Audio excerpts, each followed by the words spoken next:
Hi Stampin' friends, tonight we're going to use the Cottage Rose bundle. This is the one with the rose, of course, and then it has the dies that cut a variety of different things.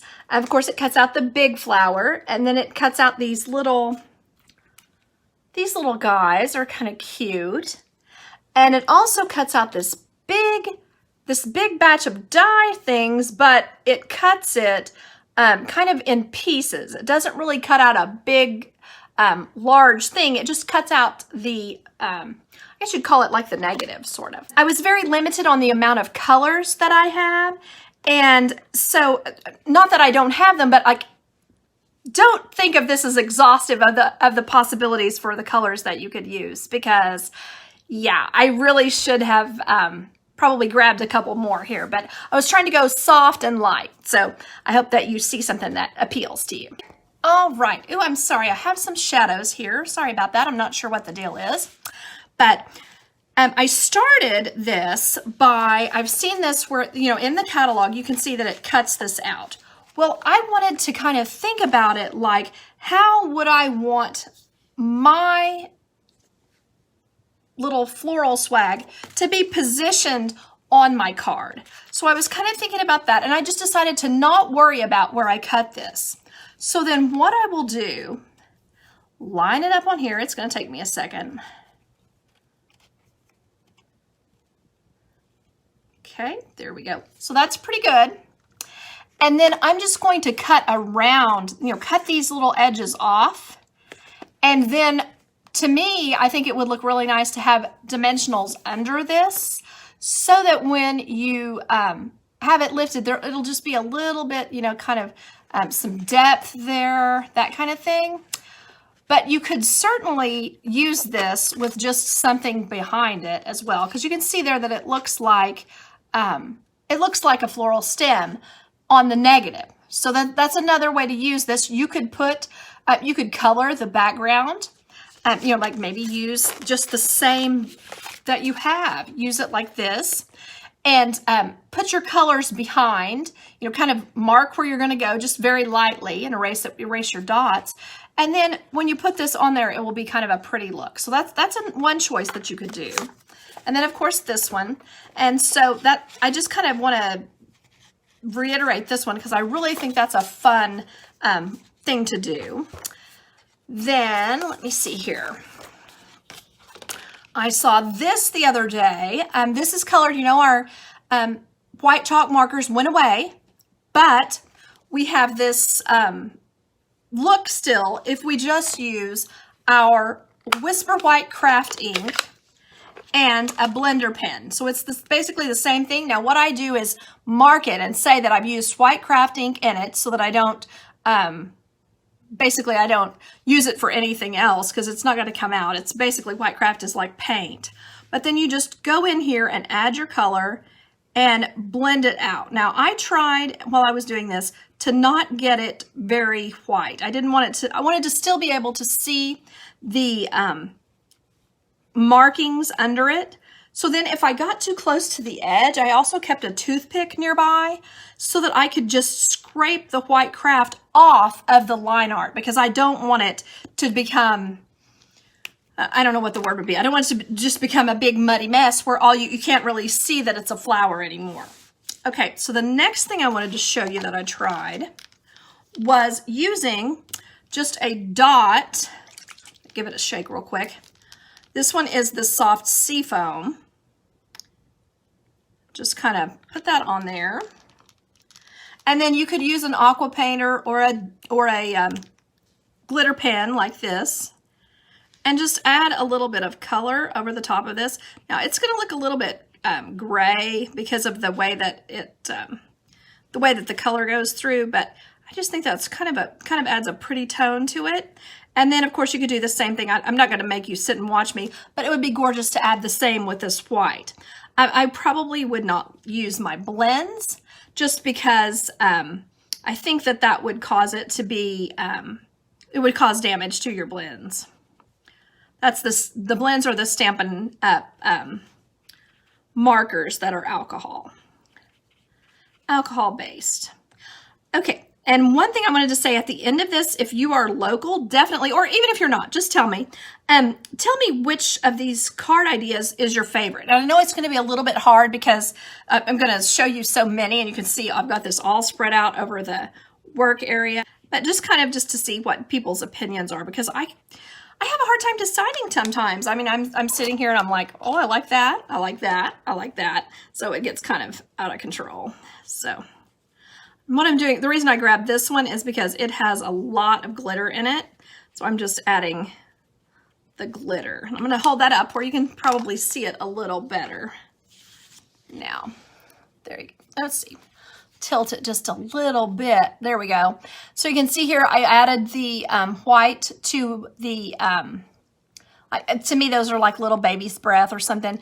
I added white over the black part of those. And then I, of course, added the white to the rose part. So that's what I did with that one. I'm going to put up this white so I don't get it on anything. All right. So the next thing I did, the paper that goes with this is gorgeous. I used it Monday night, so if you're interested, go on ahead and go down the page and look. But I'll just give a quick swipe through of the paper that goes with this because it is nice to use. So here you can see these different papers that you can use in a variety of ways as well. So of course this colorway really makes this stamp set pop. Then I kind of wanted to show you this die that comes with this set. This is a fantastic happy birthday because I do like to have one that's not quite so big. And then this die that cuts it out is also in it, and it is fantastic. I just love the size of this. We've had a lot of really large sentiments lately, and I just feel like this is perfect for what I've been hoping to find. Now, this is also the back side of the paper. This is the back side of the one we just used, and it has like a memorandum, and it looks kind of like a ledger. So with this one, what I wanted to show you was just using the same colors of this, which is the petal pink, and then just adding some green because I like to add green and some yellow that makes sense. Makes a very nice card, and you can just layer this. Now this is one of our new embossing folders. Let me see what it is called real quick because I have trouble remembering. Let's see, this is quatrefoil tile. So when it's a big piece, you know, it's like that. So it looks like it's a quatrefoil, but then it's also like in a tile. Okay, so just tearing that, you know, we used to do that all the time. I think this stamp set really lends itself to a lot of the techniques we've done, where it's just kind of a collage of pieces that you're layering on top. We also have this gorgeous petal pink ribbon in the catalog. And so of course I can see, you know, doing a few loops, putting it behind. Maybe I should have used green. Maybe that would have been gorgeous. So you can see there, that's just kind of an easy possibility with that. Now, this ribbon is so nice and soft, but if you want more texture, there is also a crumb cake ribbon that might make it pop more. You can see that just kind of adds to that. Okay, so there's that one. And then we talked about this one. What I was going to show you here was the way I colored this. I just took my soft succulent and I just used this end. I colored the inside along the little leaf veins, you would say. And then I took my dark or light, either one. I tried it using both and it kind of looked pretty similar. Soft sea foam, and then just go over the whole thing. So this is very simple coloring that, let me lift it up there, that I think still gives it a lot of depth. And then I wanted to leave my flower white, so I'm just using the light petal pink, and I'm only doing the edges that are next to the petal in front of it, and the parts that kind of already have black, if that makes sense. Just kind of going along these edges, just to give it some color, because I don't know if you have had white roses, but a lot of times they will have a little tinge of purple or a little tinge of pink or something to them. So I think this just kind of goes along with that. And then what you want to do is make sure that you don't get any, you want to leave the edges, the tips of the petals, because I think that will kind of continue that look. And then also you don't use as much ink and you still end up with a pretty look. So there you can see that. And this would also be a nice one that you could maybe put a little bit of colored ribbon. You know, we have the 1/4 inch wide ribbon, and you could color it with a soft seafoam. Another possibility is using some of this gorgeous white glittered ribbon, glittered almost see-through organdy, and I think that that is a really pretty look as well. You can see, let me see if you can see the glitter. It's yeah, there you go, you can see it. So there is our third choice. Then as I was doing this, I was just kind of putting things together and kind of imagining things that I thought were unexpected and kind of fun. So I was kind of imagining how to put this together. This is the new embossing folder. It's called Painted Posies. Oh, you can't see that, I'm sorry. Painted Posies, there we are. And this kind of is along with the last year's artistic expressions kind of thing where it had the beautiful paper. It's like they made that into an embossing folder, and I'm super happy with it because I think it looks very nice with a variety of things. But this one I would kind of want to let that embossing folder shine. So I would probably put this down to the bottom and kind of make it as small as possible, just to really let that show there as much as we can. All right, then this one, I just kind of wanted to, I'm using this twice here. I kind of wanted to show using, this is from a different stamp set. It has kind of a frame action, that you could put these kind of offset. I mean, I think that's kind of what they were going for when they wanted to show us offset, was just kind of, you know, at an angle.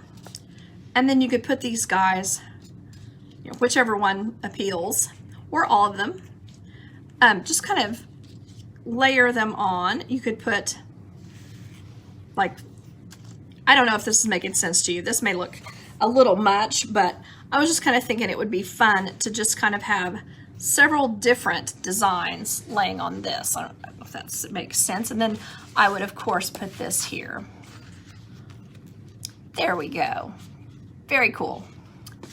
And then finally, I just kind of wanted to show just doing a simple card like this, and maybe put these here, and then maybe, I don't want to make you watch me color this, but kind of a colored one like that. I think that makes it really pretty. And then of course we would want our little happy birthday to pop on there. So again, tell me which one is your favorite, just let me know. And I would like to probably want to do something that you all would enjoy. So you might as well tell me which one you like. Now I had some, here they are.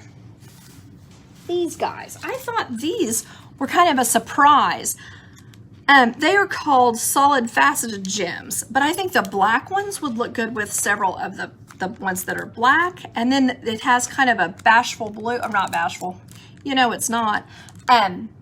Balmy blue, and then kind of a petal pink there, or maybe it's blushing bride, but to me that would blend nicely. So that's one idea. You can of course always use these really pretty opalescent rhinestones. And where's the other ones that are truly opalescent? Did I drop them? I may have, but I had those out earlier and I was looking at how pretty the opalescent was with this. Okay, so there, we'll just kind of do a quick recap here of what we have. We have doing it on crumb cake, using a background and using just the die cuts like that. Super, super fun and different. And then using this glitter paper, and that on the black it would be, or using the ledger paper, and then like this, and then finally was our layered piece where it's like this, and we're going to cut it off so that it lays neat. So kind of fun. I hope you all have a great rest of your day and weekend. Bye-bye.